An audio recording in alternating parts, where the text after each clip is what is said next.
So my name is Jim Prisbilski. I am the Training Programs Manager for NAPA AutoTech. That is the training division of NAPA, and we've got about 30 instructors that travel the country and teach technicians how to fix cars correctly. I've been with NAPA for about 13 years, and it's probably one of the most rewarding things I've ever done is being a part of NAPA. I started as an underhood sales guy and out of the Chicago district, and I got to sell sensors and switches and wiper blades and fuel pumps and things like that.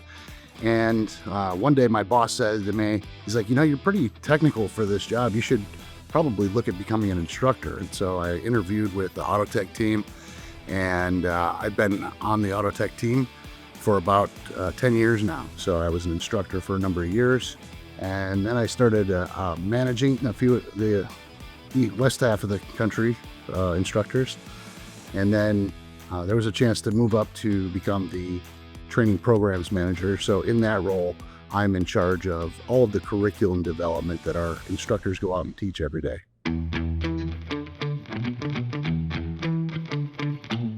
Sure. So my manager was the one who really noticed it, but what I was doing was I was going to NAPA AutoTech classes at night because I found out that I could go.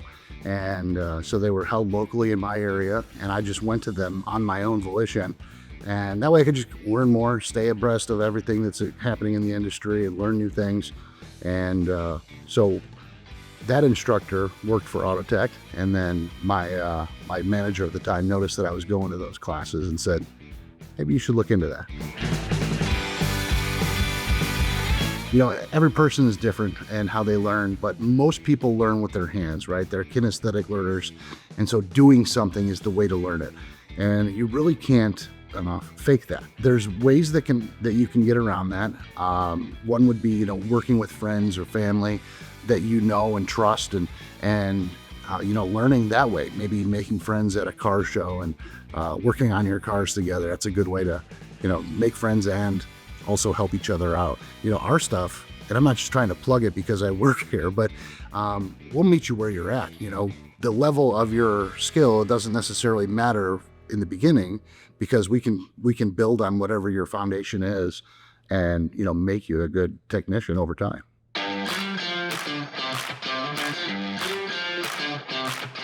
ASE is the Automotive Service Excellence. That's what it stands for. It's a level of certification, yes, but it also should be a level of pride for whoever holds those certifications. Not only for the technician that has the certs, but also for the shop that employs the employees that have those certifications. Those three letters stand for a lot, right? Automotive is obviously easy to figure out what that means. Service, which is what we do every day working on these cars, and excellence. And that's having the pride to do those things right, the first time, and having ability as well as the honor to do things the right way.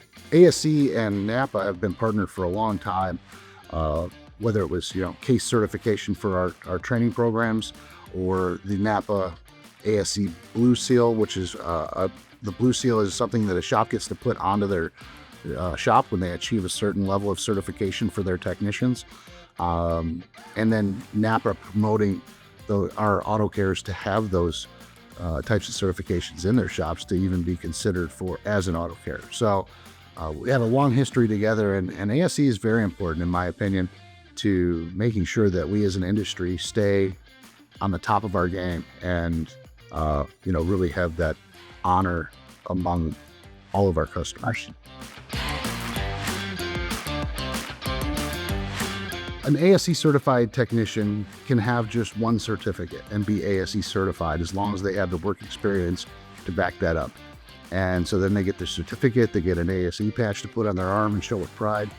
And it's a wonderful thing. And I had, a few of those back when I was at the dealership and in college.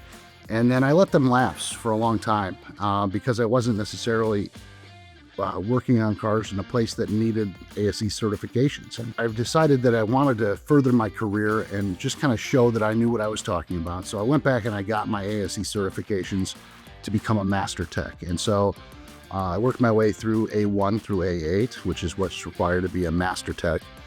Then I went and got A9, which is the light duty diesel. And then I realized that I could probably pass the advanced level diagnostics, which is called the L1 certificate. So I did that as well. And it just kind of progressed from there. I met somebody by chance one time that had a patch on his arm that said world-class Master Tech. And I was like, well, what's that?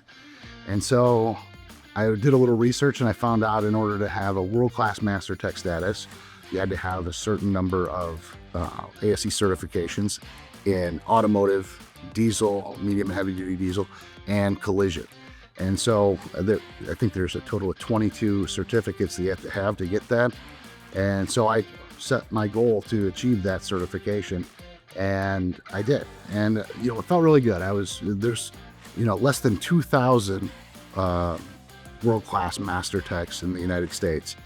That's something to really be proud of. For anybody who has that, it can help in your career because it can help you advance your paycheck. Because, if you think about it, you have to have a certain level of knowledge of how systems work to be able to pass these tests. It's not just anybody can go in and take a test and pass it, right? So then ASE came out with what they call President's Club. And in order to get the President's Club certification, the requirement is 52 ASE certifications, which is basically all of the certifications that they offer, minus 2 that are brand specific for BMW and General Motors. I was well on my way to have that, but there was still quite a few that I needed to get. And so I made that my new goal to achieve that. And so I did. Last year, I achieved ASE President's Club, and I currently have 59 active and current ASE certifications, including all the military tactical wheeled vehicle ones.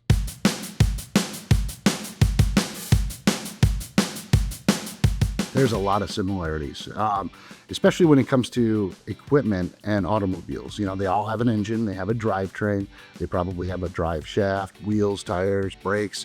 So all those things operate functionally the same. They might look different and, they might act a little different, but in general, a seal is a seal and a brake pad is a brake pad. So the overlap is huge. And so if you can get into one industry and maybe it's not what you like, absolutely, you could even detour into a different industry and maybe it fits you better. I worked in a farm implement store for a while, repairing and doing new preparations for equipment and things like that and repairs, and I learned a lot there. And I am able to transfer that over to the automotive industry, so it definitely helps.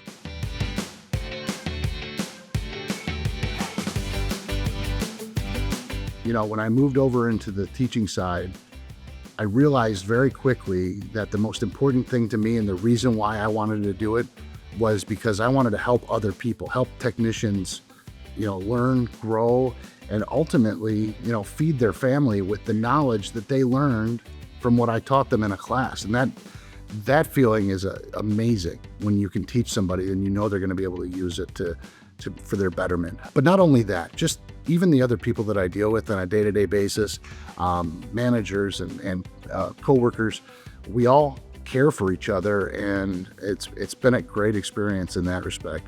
Not only that, but being able to open me to new opportunities.